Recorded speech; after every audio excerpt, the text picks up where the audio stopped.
Hello friends, welcome to my continued video presentation on the topic role of functionaries in the paper Inclusive Education. Friends, in the previous videos we already come to know about the role of teachers, parents, peers, administrators, community as well as NGOs. Today in this video we will know more about the role of government and private organization. Let us see how the government play its role for disabled individual. So the government is the major part which plays a pivot role in uplifting the disabled individual. Let us see how it play its role. ಆತ್ಮೀಯರೇ, ನಾವು ಹಿಂದಿನ ವಿಡಿಯೋಗಳಲ್ಲಿ ಕೆಲವೊಂದು ಪಾತ್ರಗಳ ಬಗ್ಗೆ ಅಂದ್ರೆ ಶಿಕ್ಷಕರು, ಪೋಷಕರು, ಸಮುದಾಯ ಮತ್ತೆ ಇನ್ನಿತರೆ ಅಂಶಗಳು ಹೇಗೆ ತಮ್ಮ ಪಾತ್ರವನ್ನ ನಿರ್ವಹಿಸ್ತವೆ ಅನ್ನೋದ್ರ ಬಗ್ಗೆ ಕೆಲವೊಂದು ಮಾಹಿತಿಯನ್ನ ತಿಳ್ಕೊಂಡಿದ್ವಿ. ಈಗ ಇದರಲ್ಲಿ ಸರ್ಕಾರದ ಪಾತ್ರ ಏನು, ಸರ್ಕಾರ ಯಾವ ರೀತಿ ತನ್ನ ಪಾತ್ರವನ್ನು ನಿರ್ವಹಿಸಬೇಕಾಗಿದೆ ಅನ್ನೋದನ್ನ ನೋಡೋಣ. So first of all, the government is responsible to provide legal action and legislations to foster inclusive education and schooling. This implies that the education policies must take a right-based approach supported by appropriate legislations. So yes, it is, of course, we can say that the government will play a pivot role because whatever the rules and regulations or policies, educational policies which will be framed by the government, that should be implemented properly and which should reach the disabled individuals. First of all, the government has to make a favorable regulations or policies which will be useful to disabled individual, and later it should take certain legal action and in legislation we should support the disabled individual. It is responsible to provide legal action and legislation to foster inclusive education and schooling. ಅಂದ್ರೆ ಸರ್ಕಾರ ಏನಿದೆ, so ಪ್ರಮುಖವಾಗಿ ಸರ್ಕಾರ ಕಾರಣೀಭೂತ ಆಗಿದೆ. ಯಾವ ಕೆಲವೊಂದು ಸಂದರ್ಭದಲ್ಲಿ ಏನೆಲ್ಲ ಶಾಸನಗಳನ್ನ ರೂಪಿಸಬೇಕಾಗಿದೆ ಅಂದ್ರೆ ಅಂಗವಿಕಲರ ಒಳಿತಿಗಾಗಿ ಮೊದಲನೇದಾಗಿ ಸರ್ಕಾರ ಶಾಸನಗಳನ್ನ ರೂಪಿಸಬೇಕಾಗ್ತದೆ. ಆ ಶಾಸನಗಳು ಸರಿಯಾದ ರೀತಿಯಲ್ಲಿ ಅನುಷ್ಠಾನಕ್ಕೆ ತಂದಿದೆವೋ ಇಲ್ಲೋ ಅನ್ನೋದನ್ನ ಇದನ್ನ ಸರಿಯಾಗಿ ನೋಡ್ಕೋಬೇಕಾಗಿರ್ತಕ್ಕಂಥ ಜವಾಬ್ದಾರಿ ಸರ್ಕಾರದ್ದಾಗಿದೆ. ಹಾಗಾಗಿ ಸೊ ಪ್ರಮುಖವಾಗಿ ಆ ಶಾಸನಗಳನ್ನ ರೂಪಿಸಬೇಕಾದ್ರೆ ಅವ ಅಂಗವಿಕಲರ ಹಕ್ಕುಗಳ ಆಧಾರಿತದ ಮೇಲೆ ಶಾಸನಗಳನ್ನ ರೂಪಿಸಬೇಕಾಗ್ತದೆ. ಸೊ ಅದನ್ನ ಜಾರಿಗೆ ತರುವ ನಿಟ್ಟಿನಲ್ಲೂ ಕೂಡ ಸರ್ಕಾರ ಕಾರ್ಯೋನ್ಮುಖವಾಗಬೇಕಾಗ್ತದೆ. Then the government should provide a provisions for education, provisions for to provide educational resources. ಅಂದ್ರೆ ಸರ್ಕಾರ ಶೈಕ್ಷಣಿಕ ಸಂಪನ್ಮೂಲಗಳನ್ನ ಒದಗಿಸುವ ನಿಟ್ಟಿನಲ್ಲಿ ಕೆಲವೊಂದು ನಿಬಂಧನೆಗಳನ್ನ ಹಾಕಬೇಕಾಗ್ತದೆ, ಅದರ ಜವಾಬ್ದಾರಿಯನ್ನ ತಗೋಬೇಕಾಗ್ತದೆ, ಒದಗಿಸಬೇಕಾಗ್ತದೆ. ಸೊ ಪ್ರಮುಖವಾಗಿ we know that the government also make provisions and it is the single most crucial agency to provide education resources through funds and also in kind for creating inclusive schools. The resources may be in different form. It may be provide the trained teachers, special educators, infrastructure which is very essential, and also it should provide equipments and devices which is necessary to make schools become inclusive. See, to run a inclusive school, various things are essential like trained teachers or special educators, and moreover infrastructure and equipments are very essential to run a proper inclusive school. Who will provide? The government has to provide all these resources in the form of educational resources. ಅಂದ್ರೆ ಸರ್ಕಾರ ಏನ್ ಮಾಡಬೇಕಾಗಿದೆ, ಹೇಗೆ ನಿಬಂಧನೆಗಳನ್ನ ಮಾಡ್ತದೆ ಅದೇ ರೀತಿ ಒಂದು ಸಮಗ್ರ ಶಾಲೆಯನ್ನ ರಚಿಸಲು ಅದಕ್ಕೆ ಅವಶ್ಯಕವಾಗಿರ್ತಕ್ಕಂಥ ನಿಧಿಯನ್ನ, ಹಣಕಾಸಿನ ನೆರವನ್ನ ನೀಡಬೇಕಾಗ್ತದೆ. ಸೊ ಹಾಗಾಗಿ ಇದನ್ನ ಒಂದು ಏಕೈಕ ನಿರ್ಣಾಯಕ ಏಜೆನ್ಸಿ ಅಂತ ಹೇಳಿ ನಾವು ಕೂಡ ಕರಿಬಹುದಾಗಿದೆ. ಸೊ ಇಲ್ಲಿ ಸಂಪನ್ಮೂಲಗಳನ್ನ ಯಾವ ರೂಪದಲ್ಲಿ ಒದಗಿಸಬೇಕು ಅಂತಂದ್ರೆ, ತರಬೇತಿ ಪಡೆದ ಶಿಕ್ಷಕರನ್ನ ಒದಗಿಸಬೇಕಾಗ್ತದೆ. ಇದು ಸರ್ಕಾರದ ಜವಾಬ್ದಾರಿ. ಅದರ ಜೊತೆಗೆ ಕೆಲವೊಂದು ಸಂದರ್ಭದಲ್ಲಿ ವಿಶೇಷ ಶಿಕ್ಷಣ ತಜ್ಞರನ್ನ ಒದಗಿಸಬೇಕಾಗ್ತದೆ. ಮೂಲ ಸೌಕರ್ಯವನ್ನು ನೀಡಬೇಕಾಗಿದೆ. ಕೆಲವೊಂದು ಉಪಕರಣಗಳನ್ನ ಮತ್ತು ಸಾಧನಗಳನ್ನ ಹಿಡಿದು ಶಾಲೆಗಳು ಸಮನ್ವಯಗೊಳ್ಳುವಂತೆ ಮಾಡಲು ಅಗತ್ಯವಾದಂತಹ ಎಲ್ಲ ಸಂಪನ್ಮೂಲಗಳನ್ನ ಒದಗಿಸತಕ್ಕಂತ ಜವಾಬ್ದಾರಿ ಸರ್ಕಾರದ್ದಾಗಿದೆ. And next, it has to take initiatives in curriculum design. That means the government is responsible for modification of curriculum often and often as the day progress, based on the changes which will occur in our environment or surrounding. The government is responsible to take modification of curriculum. ಅಂದ್ರೆ ಪಠ್ಯಕ್ರಮ ವಿನ್ಯಾಸದಲ್ಲಿ ಉಪಕ್ರಮಗಳನ್ನ ತೆಗೆದುಕೊಳ್ಳಬೇಕಾಗ್ತದೆ. ಅಂದ್ರೆ ಕೆಲವೊಂದು ಹೆಜ್ಜೆಯನ್ನ ಇಡಬೇಕಾಗ್ತದೆ. So here the initiatives taken by the government in designing curriculum that fits all students and ensure equal access to all levels of education and all types of school is an important factor in creative inclusive schools. The government of India through agencies like the NCERT develops a curriculum framework. See, many of the times often and often the government is taking so many initiatives like modification of curriculum, but while modification of curriculum, it should be kept in the mind regarding to the requirement of disabled individual.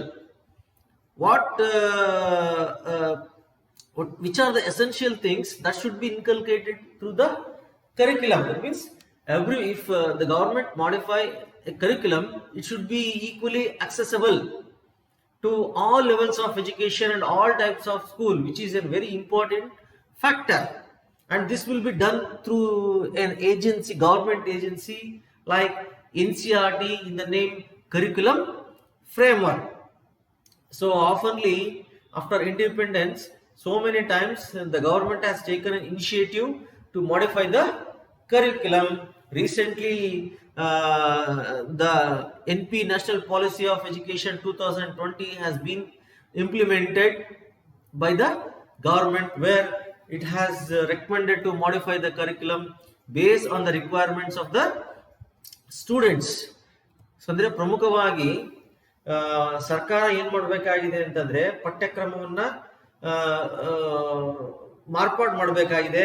ಆ ಪಠ್ಯಕ್ರಮ ಮಾರ್ಪಾಡು ಮಾಡತಕ್ಕಂತ ಸಂದರ್ಭದಲ್ಲಿ ಆ ಪಠ್ಯಕ್ರಮವನ್ನು ವಿನ್ಯಾಸಗೊಳಿಸುವಲ್ಲಿ ಪ್ರಮುಖವಾಗಿ ಆ ಒಂದು ಅಂಗವಿಕಲರ ವಿದ್ಯಾರ್ಥಿಗಳ ಅವಶ್ಯಕತೆ ಏನಿದೆ, ಆ ಅವಶ್ಯಕತೆಗೆ ಅನುಗುಣವಾಗಿ ಮಾರ್ಪಾಡು ಮಾಡಬೇಕಾಗಿದೆ. ಮತ್ತು ಅದು ಎಲ್ಲರಿಗೂ ಕೂಡ ತಲುಪಬೇಕು, ಎಲ್ಲಾ ಹಂತದ ವಿದ್ಯಾರ್ಥಿಗಳಿಗೂ ಮತ್ತು ಎಲ್ಲಾ ತರನಾದಂತಹ ಶಾಲೆಗಳಲ್ಲಿ ಸಮನ್ವಯಗೊಳ್ಳುವಂತೆ ಕೆಲವೊಂದ ಉಪಕ್ರಮಗಳನ್ನ ತೆಗೆದುಕೊಳ್ಳಬೇಕಾಗ್ತದೆ. ಇದು ಒಂದು ಪ್ರಮುಖವಾದಂತಹ ಅಂಶ ಆಗಿದೆ. ಇದನ್ನ ನಮ್ಮ ಸರ್ಕಾರದ ಅಧಿಕೃತ ಏಜೆನ್ಸಿಯಾದಂತಹ NCERT ಮೂಲಕ ಸರ್ಕಾರ ಪಠ್ಯಕ್ರಮ ಚೌಕಟ್ಟನ್ನ ಅಭಿವೃದ್ಧಿಪಡಿಸ್ತಾ ಇದೆ. ಅದು ಹಲವಾರು ಸಂದರ್ಭದಲ್ಲಿ ನಾವು ನೋಡ್ತಾನೆ ಇದ್ದೀವಿ. ಸ್ವಾತಂತ್ರ್ಯ ನಂತರದಲ್ಲಿ ಅನೇಕ ಬಾರಿ ಪಠ್ಯಕ್ರಮದಲ್ಲಿ ಸಾಕಷ್ಟು ಬದಲಾವಣೆ ಆಗಿದೆ. ಇತ್ತೀಚೆಗೆ ಕೂಡ ನ್ಯಾಷನಲ್ ಪಾಲಿಸಿ, ರಾಷ್ಟ್ರೀಯ ಶಿಕ್ಷಣ ನೀತಿ 2020 ಸರ್ಕಾರ ಜಾರಿಗೆ ತಂದಿದೆ. ಅದರಲ್ಲೂ ಕೂಡ ಸಾಕಷ್ಟು ಪಠ್ಯಕ್ರಮದಲ್ಲಿ ಮಾರ್ಪಾಡು ಮಾಡಬೇಕು ಅಂತೇಳಿ ಸರ್ಕಾರ ಸೂಚಿಸಿದೆ. ಪ್ರಮುಖವಾಗಿ ವಿದ್ಯಾರ್ಥಿಗಳ ಬೇಡಿಕೆಗಳ ಅನುಗುಣವಾಗಿ, ಅವರ ಅಗತ್ಯತೆಗಳಿಗೆ ಅನುಸಾರವಾಗಿ ಮಾರ್ಪಾಡು ಮಾಡಬೇಕು ಅಂತೇಳಿ ಇಲ್ಲಿ ಸರ್ಕಾರ ಹೇಳಿದೆ. ನಂತರ ವಿವಿಧ ಸಂಸ್ಥೆಗಳೊಂದಿಗೆ ಸಹಕಾರ, ಇದು ಕೂಡ ತುಂಬಾ ಅವಶ್ಯಕ. The government has to take cooperating with different organizations. That means it should seek cooperation from other organizations. The government works together with various organizations such as NGOs with education objectives towards implementing various governmental programs, and also in exchange resources and information in the field of inclusion. The government can and has been cooperating with international organizations like UNESCO, UNICEF, World Bank, etc. to promote the exchange of best practices and assistance to implement the policies of inclusive education in school. See, we know that government oftenly implement so many things. It frame so many regulations or policies, but these policies and implementation will reach effectively with cooperation of so many NGOs or some other organization who have same educational objectives in implementing governmental programs. Like it also seek help from the international organizations like UNESCO, UNICEF, World Bank. See, sometimes it requires, it may seek what a fund, it seek funds from these international organizations, or it requires some of the materials or devices or aids which are essential to the disabled individuals. ಅಂದ್ರೆ ಸರ್ಕಾರಿ ಕಾರ್ಯಕ್ರಮಗಳನ್ನ ಸರ್ಕಾರ ಸಾಕಷ್ಟು ಬಾರಿ ತನ್ನ ಒಂದು ನೀತಿ ನಿಯಮಗಳ ಮೂಲಕ ಜಾರಿಗೆ ತರ್ತದೆ. ಅದನ್ನು ಅನುಷ್ಠಾನಗೊಳಿಸುವ ನಿಟ್ಟಿನಲ್ಲಿ ಅಥವಾ ಸೇರ್ಪಡೆಯ ಕ್ಷೇತ್ರದಲ್ಲಿ ಆ ಏನು ಸಂಪನ್ಮೂಲಗಳನ್ನ ಒದಗಿಸಬೇಕಾಗಿದೆ, ಆ ಹಿನ್ನೆಲೆಯಲ್ಲಿ ಸರ್ಕಾರ ಅನೇಕ ಸರ್ಕಾರೇತರ ಸಂಸ್ಥೆಗಳೊಂದಿಗೆ ಒಟ್ಟಾಗಿ ಕೆಲಸ ಮಾಡಬೇಕಾಗಿದೆ. ಅದನ್ನ ಸರಿಯಾಗಿ ಅನುಷ್ಠಾನಗೊಳಿಸಲು ಇದರ ಜೊತೆಗೆ ಒಟ್ಟಾಗಿ ಕೆಲಸ ಮಾಡಬೇಕಾಗಿದೆ. ಇದು ತುಂಬಾ ಅವಶ್ಯಕ.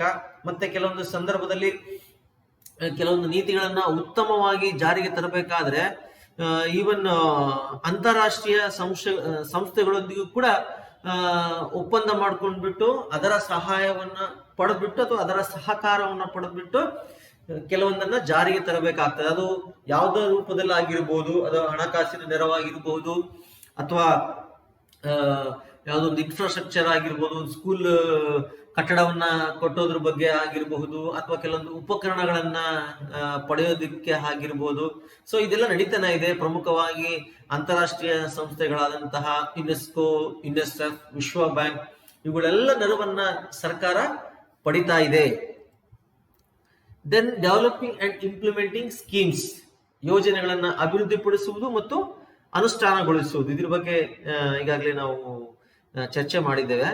ಸೊ ಪ್ರಮುಖವಾಗಿ the government is responsible in developing and implementing various schemes to promote universal access, attention and retention in the field of education. So with that aspect, our government of India, a number of schemes has been implemented, like Sarva Shiksha Abhiyana, SSA, and RMSA, etc. Like these so many policies has been implemented, or these schemes has been enhanced the development of inclusive schooling all over the country. Apart from these, the government should launch scholarship schemes for all, as well as separately for girls, backward classes, etc., to make sure as far as possible that financial matters does not hamper the process of inclusion. So this we are seeing already. The government is giving scholarships for disabled individuals. Not only for disabled individuals, even the government is giving scholarships for girls, even for backward classes community also. Okay, ಅಂದ್ರೆ ಸರ್ಕಾರ ಒಂದು ಶಿಕ್ಷಣದಲ್ಲಿನ ಒಂದು ಸಾರ್ವತ್ರಿಕ ಪ್ರವೇಶ ಮತ್ತು ಗಮನ ಮತ್ತು ಉಳಿಸುವಿಕೆಯನ್ನ ಉತ್ತೇಜಿಸಲು ಹಲವಾರು ಯೋಜನೆಗಳನ್ನ ಅಭಿವೃದ್ಧಿಪಡಿಸಬೇಕಾಗಿದೆ. ಮತ್ತು ಅದನ್ನ ಅನುಷ್ಠಾನಗೊಳಿಸ್ತಕ್ಕಂಥ ಜವಾಬ್ದಾರಿ ಕೂಡ ಸರ್ಕಾರದ ಮೇಲಿದೆ. ನಾವು ನೋಡ್ತಾ ಇದ್ದೇವೆ, ಸರ್ಕಾರ, ನಮ್ಮ ಭಾರತ ದೇಶದ ಸರ್ಕಾರ ಅನೇಕ ರೀತಿಯಾದಂತಹ ಒಂದು ಯೋಜನೆಗಳನ್ನ ಅಭಿವೃದ್ಧಿಪಡಿಸಿದೆ, ಜಾರಿಗೆ ತಂದಿದೆ. ಅದು ಸರ್ವ ಶಿಕ್ಷಾ ಅಭಿಯಾನ ಆಗಿರ್ಬೋದು, ಅಥವಾ RMSA ಆಗಿರ್ಬೋದು, ಈ ರೀತಿಯಾದಂತ ಇನ್ನೂ ಸಾಕಷ್ಟು ಇದಾವೆ. ಮಿಡ್ ಡೇ ಮೀಲ್ಸ್ ಆಗಿರ್ಬೋದು, RTI ಆಕ್ಟ್ ಆಗಿರ್ಬೋದು. ಸೊ ಹೀಗೆ ಹಲವಾರು ಯೋಜನೆಗಳನ್ನ ಜಾರಿಗೆ ತಂದಿದೆ. ಇದನ್ನ ದೇಶಾದ್ಯಂತ ಈ ರೀತಿಯಾದಂತ ಎಲ್ಲ ಯೋಜನೆಗಳನ್ನ ವಿಸ್ತರಿಸಲಿಕ್ಕೆ ಕಂಕಣಬದ್ಧವಾಗಿದೆ ಅಂತೇಳಿ ನಾವು ಹೇಳಬಹುದಾಗಿದೆ. ಇದರ ಜೊತೆಗೆ ಸರ್ಕಾರ ಹಣಕಾಸಿನ ನೆರವನ್ನು ಕೂಡ ನೀಡಬೇಕಾಗಿದೆ. ಸೊ ಅದು ಕೇವಲ ಅಂಗವಿಕಲರಿಗಷ್ಟೇ ಅಲ್ಲ, ಹಿಂದುಳಿದ ವರ್ಗದವರು ಮತ್ತು ಬಾಲಕಿಯರಿಗೂ ಕೂಡ ವಿದ್ಯಾರ್ಥಿ ವೇತನದ ಹೆಸರಿನ ಮೂಲಕ ನೀಡಬೇಕಾಗಿದೆ ಅಂತೇಳಿ ನಾವು ಇಲ್ಲಿ ಹೇಳಬಹುದಾಗಿದೆ. ಸೊ ಈ ರೀತಿಯಾಗಿ ಸರ್ಕಾರ ಕಾರ್ಯನಿರ್ವಹಿಸಿದ್ರೆ ಖಂಡಿತವಾಗಿಯೂ ಕೂಡ ನಾವು ಸಮನ್ವಯ ಶಿಕ್ಷಣವನ್ನ ಯಶಸ್ವಿಗೊಳಿಸಬಹುದಾಗಿದೆ. So this is about the role of government. And next let us see the role of private organisation, ಖಾಸಗಿ ಸಂಸ್ಥೆಗಳ ಪಾತ್ರ. ಸೊ ಇದ್ರ ಬಗ್ಗೆ ಈಗಾಗಲೇ ನಾವು NGOs ಪಾತ್ರಗಳಲ್ಲಿ ಸಾಕಷ್ಟು ಇದ್ರ ಬಗ್ಗೆ ಚರ್ಚೆ ಮಾಡಿದ್ದೇವೆ. ಅದೇ ರೀತಿ ಇಲ್ಲಿ ಕೆಲವೊಂದು ಪಾತ್ರವನ್ನು ನಾವು ನೋಡಬಹುದಾಗಿದೆ. There has been a growing trend in education becoming a private endeavor all around the world. The role of private organization for creating inclusive schools can be explained briefly here. ಅಂದ್ರೆ ಶಿಕ್ಷಣವು ಪ್ರಮುಖವಾಗಿ ಪ್ರಪಂಚಾದ್ಯಂತ ಖಾಸಗಿ ಪ್ರಯತ್ನವಾಗಿ ಮಾರ್ಪಾಡು ಮಾಡತಕ್ಕಂಥ ಪ್ರವೃತ್ತಿ ಹೆಚ್ಚುತ್ತಾ ಇದೆ. ಏನು ಇತ್ತೀಚಿನ ದಿನಗಳಲ್ಲಿ ನಾವು ನೋಡ್ತಾ ಇದ್ದೇವೆ, ಖಾಸಗಿ ಶಾಲೆಯವರು ಕೂಡ ಕೇವಲ ಸಾಮಾನ್ಯ ಶಾಲೆಗಳು ಅಷ್ಟೇ ಅಲ್ಲ, ಸಮನ್ವಯ ಶಾಲೆಗಳನ್ನ ಅಭಿವೃದ್ಧಿಪಡಿಸುವ ನಿಟ್ಟಿನಲ್ಲಿ ಕೂಡ ಕಾರ್ಯೋನ್ಮುಖರಾಗಿದ್ದಾರೆ ಅಂತೇಳಿ ನಾವು ನೋಡಬಹುದಾಗಿದೆ. ಆ ಹಿನ್ನೆಲೆಯಲ್ಲಿ ಸಾಕಷ್ಟು ಪ್ರಯತ್ನ ಕೂಡ ಈ ಸರ್ಕಾರೇತರ ಸಂಸ್ಥೆಗಳಿಂದ ಅಥವಾ ಖಾಸಗಿ ಸಂಸ್ಥೆಗಳ ಮೂಲಕ ನಡೀತಾ ಇದೆ, ನಾವು ನೋಡಬಹುದಾಗಿದೆ. ಸೊ ಪ್ರಮುಖವಾಗಿ establishing private inclusive school. So private organisation have been on the inroad of providing access to education and schooling. Traditionally, schools were established and run by the state government, but nowadays the government not only set up the schools, it also encouraged to see education motives moving away from very traditional approach to schooling, both in terms of establishment and the nature of schools become inclusive even in the private sector. ಅಂದ್ರೆ ಖಾಸಗಿ ಸಮನ್ವಯಗೊಳ್ಳುತ್ತಕ್ಕಂಥ ಶಾಲೆಯ ಸ್ಥಾಪನೆಗಳನ್ನ ನಾವು ನೋಡ್ತಾ ಇದ್ದೇವೆ. ಸರ್ಕಾರದ ಹೊರತಾಗಿ ಸರ್ಕಾರ ಅನೇಕ ಶಾಲೆಗಳನ್ನ ಅನುಷ್ಠಾನಕ್ಕೆ ತರ್ತಾ ಇದೆ. ಸೊ ಅದು ಕರ್ತವ್ಯ ಆಗಿದೆ. ಅದರ ಜೊತೆಗೆ ನೆರವನ್ನು ನೀಡ್ತಕ್ಕಂಥದ್ದು, ಈಗ ಗ್ರಾಂಟ್ ಇನ್ ನೀಡ್ ಅಂತೇಳಿ ನೀಡ್ತಾರೆ. ಸೊ ಅಲ್ಲಿ ಇರ್ತಕ್ಕಂಥ ಶಿಕ್ಷಕರಿಗೆ ಕೆಲವೊಂದು ಸೌಲಭ್ಯಗಳನ್ನು ಒದಗಿಸ್ತಕ್ಕಂಥದ್ದು, ಆರ್ಥಿಕ ನೆರವನ್ನು ನೀಡತಕ್ಕಂಥದ್ದು. ಕೇವಲ ಸರ್ಕಾರಿ ಶಾಲೆಗಳಿಗಷ್ಟೇ ನೆರವನ್ನು ನೀಡೋದಲ್ಲ, ಖಾಸಗಿ ಸಂಸ್ಥೆಗಳು ಯಾವೆಲ್ಲ ಖಾಸಗಿ ಸಂಸ್ಥೆಗಳು ಈ ರೀತಿಯಾದಂತಹ ಏನು ಅಂಗವಿಕಲರಿಗೆ ಸಂಬಂಧಪಟ್ಟಂತ ಸಮನ್ವಯ ಶಾಲೆಗಳನ್ನ ನಡೆಸ್ತಾ ಇದ್ರೆ ಅಂತಹ ಶಾಲೆಗಳಿಗೂ ಕೂಡ ನೆರವನ್ನ ನೀಡಬೇಕಾಗಿದೆ. ಇದು ಆಗ್ತಾ ಇದೆ, ನಾವು ನೋಡ್ತಾ ಇದ್ದೀವಿ. ಇತ್ತೀಚಿನ ದಿನಗಳಲ್ಲಿ ನಾವು ಸಾಕಷ್ಟು ಖಾಸಗಿ ಸಂಸ್ಥೆಗಳನ್ನ ನಾವು ನೋಡಬಹುದಾಗಿದೆ. ನಾವು ನಮ್ಮ ಸುತ್ತಮುತ್ತ ಪ್ರದೇಶದಲ್ಲಿ ಹಲವಾರು ಸಂಸ್ಥೆಗಳನ್ನ ನಾವು ನೋಡಬಹುದಾಗಿದೆ. Then sharing knowledge and skills, ಜ್ಞಾನ ಮತ್ತು ಕೌಶಲ್ಯಗಳನ್ನ ಹಂಚಿಕೊಳ್ಳತಕ್ಕಂತ ಕೆಲಸವನ್ನ ಈ ಖಾಸಗಿ ಸಂಸ್ಥೆಗಳು ನಡೆಸ್ತಾ ಇದ್ದಾವೆ. Private organizations have been vital in the process of sharing knowledge and skills in the field of inclusive education. Areas such as leadership management and teachers training, capacity development and organizational and leadership skills necessary for improving the quality of education has fallen to a great extent under the purview of private organizations ranging from multinationals to the basic private schools. So everywhere there the sharing of knowledge has been going on, or skills is going on. It is responsible. So many private organizations are there they will give training for the teachers who will help who will look after the care of disabled individuals. Okay, ಅಂದ್ರೆ ಇಲ್ಲಿ ಸಮಗ್ರ ಶಿಕ್ಷಣ ಕ್ಷೇತ್ರದಲ್ಲಿ ಜ್ಞಾನ ಮತ್ತು ಕೌಶಲ್ಯಗಳನ್ನ ಹಂಚಿಕೊಳ್ಳುವ ಪ್ರಕ್ರಿಯೆಯಲ್ಲಿ ಖಾಸಗಿ ಸಂಸ್ಥೆಗಳು ಕೂಡ ಪ್ರಮುಖವಾದಂತಹ ಪಾತ್ರವನ್ನ ನಿರ್ವಹಿಸ್ತಾ ಇದ್ದಾವೆ. ಏನು ಪ್ರಮುಖವಾಗಿ ನಾಯಕತ್ವದ ಗುಣಗಳನ್ನು ಬೆಳೆಸುವ ನಿಟ್ಟಿನಲ್ಲಿ ಅಥವಾ ನಾಯಕತ್ವದ ನಿರ್ವಹಣೆಯಲ್ಲಿ ಶಿಕ್ಷಕರ ತರಬೇತಿ, ಸಾಮರ್ಥ್ಯ ಅಭಿವೃದ್ಧಿ ಮತ್ತು ಸಾಂಸ್ಥಿಕ ಮತ್ತು ನಾಯಕತ್ವದ ಕೌಶಲ್ಯಗಳಂತಹ ಕ್ಷೇತ್ರಗಳನ್ನ ಇದು ಗಮನದಲ್ಲಿಟ್ಕೊಂಡ್ಬಿಟ್ಟು ಪ್ರಮುಖವಾಗಿ ಶಿಕ್ಷಣದ ಗುಣಮಟ್ಟವನ್ನು ಸುಧಾರಿಸಲು ಅಗತ್ಯವಾಗಿರ್ತಕ್ಕಂತಹ ಅನೇಕ ಬಹುರಾಷ್ಟ್ರೀಯ ಕಂಪನಿಗಳಿಂದ ಹಿಡಿದು ಮೂಲಭೂತ ಖಾಸಗಿ ಶಾಲೆಗಳ ಹೊರಗಿನ ಖಾಸಗಿ ಸಂಸ್ಥೆಗಳ ವ್ಯಾಪ್ತಿಯಲ್ಲಿ ಬಹಳ ಮಟ್ಟದವರೆಗೆ ಏನು ಇದು ಕುಸಿದಿದೆ ಅದನ್ನ ಹೆಚ್ಚಿಸುವ ನಿಟ್ಟಿನಲ್ಲಿ ಕಾರ್ಯೋನ್ಮುಖರಾಗಿದ್ದು ಅವು ತಮ್ಮ ಕೆಲಸವನ್ನ ಮಾಡ್ತಾ ಇದ್ದಾವೆ ಇತ್ತೀಚಿನ ದಿನಗಳಲ್ಲಿ. ದೆನ್ ಅಡಾಪ್ಟೇಷನ್ ಆಫ್ ಸ್ಕೂಲ್ಸ್, ಶಾಲೆಗಳ ಅಳವಡಿಕೆ. ಅಂದ್ರೆ ಕೆಲವೊಂದು ಸಂದರ್ಭದಲ್ಲಿ ಏನಾಗ್ತದೆ, ಕೆಲವೊಂದು ಶಾಲೆಗಳನ್ನ ಅಳವಡಿಸ್ಕೊಡ್ಬೇಕಾಗುತ್ತೆ. The private organisation has to adapt, which is known as concept and practice of school adaptation is on the rise lately. The primary objective of the school adaptation is to transfer schools that are lacking behind into model schools so that they are on the same level as the best schools in terms of quality, facilities, infrastructure and performance. Private schools with good track record can also adopt at least one school and help in transfer of knowledge and skills as well as. See, nowadays many organizations are there, good developed private organizations are adopting. See, even not only they are adopting schools, they are adopting an entire village or city or some towns. Not there what they will do, they will help for development of that particular area. So likewise, every private organization has to adopt one school which helps to transfer knowledge and skills. That means they has to provide certain facilities, they has to improve the quality of teachers or quality of teaching, as well as sometimes it also helps to give a good infrastructure. So this is happening nowadays. We can see these things.